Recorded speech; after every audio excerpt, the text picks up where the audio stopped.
Hey, it's Joshua Vergara. What's going on, everybody? You know what we're talking about in this video. It is the Samsung Galaxy Note 10 and the Galaxy Note 10 Plus.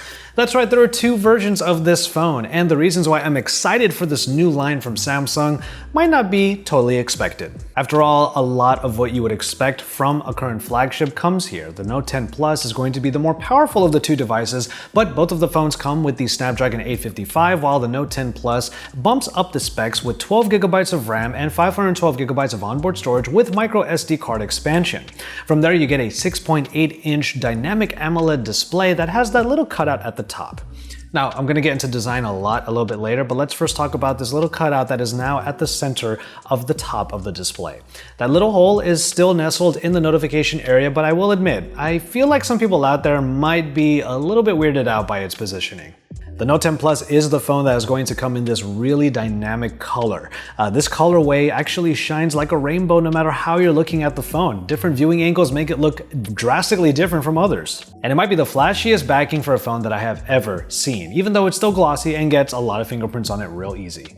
For both phones, we have a return of One UI, which still looks pretty much the same as previous generations of this Android operating system. It is still very feature-packed, has a ton of different options, but it's a little bit easier to navigate these days than back when it was called TouchWiz. And then of course you have the S Pen. The S Pen returns with even more features than before. The first thing that you'll notice when you take out the S Pen from its little cradle is that the Air Command menu comes up and you still have a lot of the same options, including going into Samsung Notes where the things that you actually handwrite can be translated or rather automatically transformed into digital text and put into a Microsoft Word document, for example.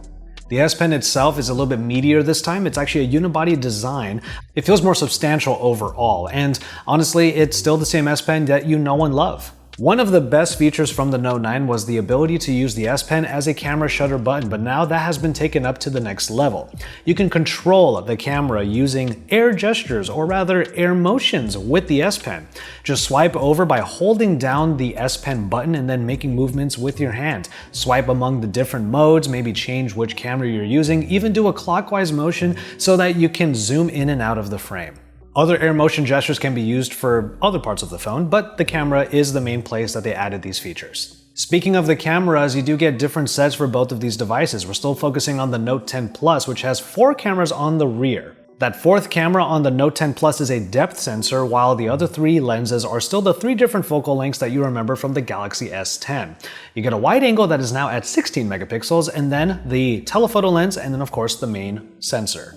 You already noticed that the front-facing camera is just the single lens on the front that gets about 80 degrees field of view. But there's some new modes that have been added in, including a live focus video recording mode that takes the cutout that you would normally see in a portrait mode and then does some stuff to the background by blurring it or even making it black and white, as you can see in this clip. The depth sensor will be nice for getting portraits using the rear cameras, but in general, I pretty much expect this camera array to be really high quality and to be able to use all of these for video editing, for video content.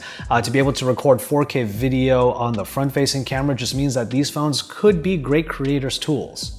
Alright, so the Note 10 Plus is obviously the more powerful device. It's the one that you would really expect Samsung to put out every single year, iterating above and beyond what last year's phone was. But what I really love about what Samsung is doing with the current Note 10 line is providing more choice. And that starts off with a smaller version of the Note 10. Really the regular version. Maybe the Note 10 Plus is the secondary device, but it really depends on how you look at what you need out of these devices. There are some trade-offs though. The smaller Note 10 has less RAM, less storage capacity, and there is no micro SD card slot on it. It also has a smaller battery, but the cool thing about both of these phones is that they both can take 25-watt fast charging. The Note 10 Plus can get all the way up to 45-watt fast charging, so you can actually get the battery from 0 to 100 in maybe under an hour. And then of course there's wireless charging on both of the devices, including reverse wireless charging if you're using certain accessories that can take it. You're probably already aware of the fact that there's no headphone jack on any of these Note 10 devices, and that might be a significant bummer to some people, and I want to know what you think about that. Now, the reason why the headphone jack is going away this year, as Samsung told us, is so they can make room for other specifications, and as you heard, the spec sheet is really up there. The battery capacities are also higher depending on which version of the phone you get, but overall, this is a very powerful device, and doing away with the headphone jack helped achieve that in a small form factor. You might only get the S Pen and a USB-C port on the bottom now, but that USB-C port is incredibly powerful because it powers Samsung DeX. When you have the phone connected to any Windows 10 laptop that has the Samsung DeX application installed, you can communicate between the two devices. So you can actually drag and drop items from one to the other, communicate between the two, and get even more productivity done, especially when you're using the Note 10 Plus, which has 12 gigabytes of RAM to compensate for the power of DeX. There's one more surprising design choice that happened on these phones, and that's the lack of a Bigsby button. That's right, the Bigsby button is now integrated into the power button, which sounds like a bummer, but hear me out for a second. The way that Samsung integrated it is by making the power button, when you hold it, a Bigsby walkie-talkie of sorts. But then you have a power button, a software power button that is available in the drop-down menu. You can interchange these two. You can make it so that double tapping the power button allows you to open either the camera or any other application, and then holding it is either for Bigsby or getting to the power menu. So there's some customization there, but at least there's no longer a useless button on top of everything else that is already there. So clearly there are trade-offs across the board with the Note 10 line, but personally the reason why I'm so excited is because the Note 10 is now way more accessible to most people. The 6.8-inch screen of the Note 10 Plus is brought down to 6.3 inches, and years of perfecting the full screen experience by Samsung means that you have a small footprint phone that is easy to handle and you still get a edge-to-edge screen experience. Seriously, I was incredibly surprised by the feel of the regular Note 10. It's still a big screen, but it's also really easy to maneuver. And I think that's my main takeaway from this year's new Note devices, that there's more choice. More people will be able to get the Note experience without having to sacrifice ergonomics. And ease of use is incredibly important for somebody like me, which is why I'm a little bit more excited about the Note 10 than the Note 10 Plus, if I'm completely honest. That particular Note 10 does not get the rainbow coloring, the rainbow flashy backing that I talked about earlier. Instead, there are a couple of colors in pink and red that are going to be available, but not in the US, which is a little bit of a bummer. Honestly, when it comes to Samsung and their main flagship lines, you just can't win them all.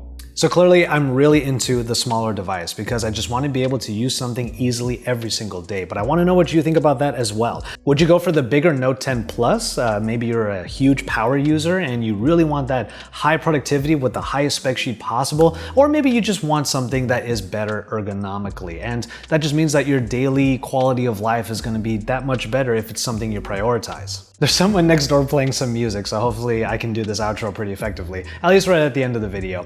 Drop some likes on my videos and then subscribe to my channel if you haven't already. We're probably all going to be celebrating the 100K mark as the Note 10 is being released, so let's all have that celebration together. From there though, I'm going to go ahead and call it on this one. Thank you again so much for watching, and until my next video, I'll just remind you to enjoy your tea, everybody.